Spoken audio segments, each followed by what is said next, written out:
ఏం జరిగిందో విషయం చెప్పండి మీరు బోలో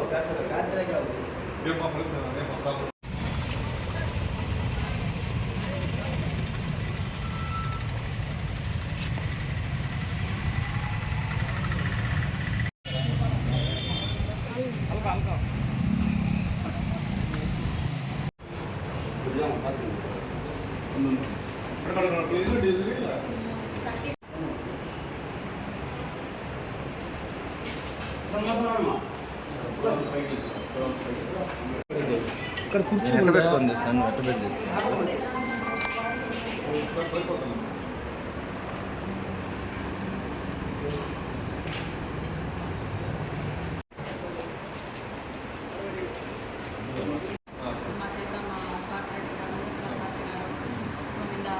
కేసు పెడతామని చెప్పి రిజైన్ చేయించుకున్నారు.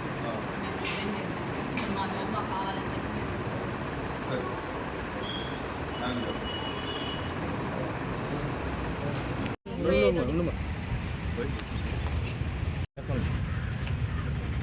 అందరికీ నమస్కారం అండి. మేము 35వ డివిజన్ వాలంటీర్స్. మా కార్పొరేటర్ గారు వాసంతి, వాళ్ళ భర్త శరత్చంద్ర గారు, వాళ్ళ తమ్ముడు రంజిత్ గారు మా చేత బలవంతంగా రిజైన్ చేయించారు. మేము ఆ రోజు చేయమని చెప్పాము. నెక్స్ట్ గవర్నమెంట్ వస్తే మా పరిస్థితి ఏంటి అని మేము అడిగాము. మా గవర్నమెంటే వస్తుందని చెప్పారు. చెప్పి మా చేత బలవంతంగా మేము చేయమని కూడా మా మీద కేసు పెడతామని చెప్పేసి వాళ్ళు గట్టిగా చెప్పడం జరిగింది. కాబట్టి మేమంతా నేను నాతో పాటు వచ్చిన వాలంటీర్స్ అంతా మేమంతా రిజైన్ చేశాం సార్. మేము ఇప్పుడు సిఎస్ఆర్కి కూడా మేము లెటర్ అనేది సబ్మిట్ చేశాము. మా జాబ్ మాకు కావాలి అని చెప్పేసి. ఈ విషయము చంద్రబాబు నాయుడు గారికి తెలిసి వాళ్ళు కూడా మమ్మల్ని సహకరిస్తారు అని చెప్పి కోరుకుంటూ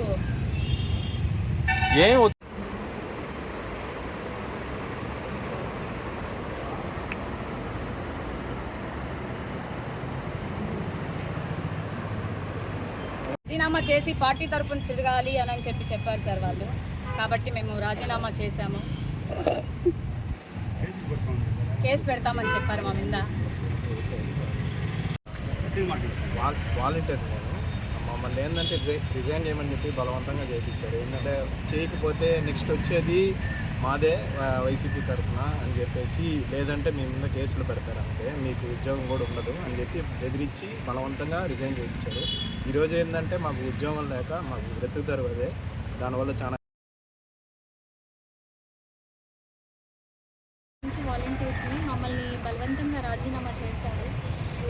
మాకు ఇష్టం లేకపోయినా మేము చేయాల్సి వచ్చే పరిస్థితి వచ్చింది. మాకు ఇప్పుడు 5,000 అయినా కూడా మాకు చాలా ఇంట్లో జరగడానికి కూడా మాకు చాలా అవసరం అండి. ఇప్పుడు 5,000 కూడా మేము కోల్పోయాము. మాకు ఎటువంటి న్యాయం చేయాలని అందుకని మేము న్యాయం కోసం పోలీస్ వారి దగ్గరికి వచ్చి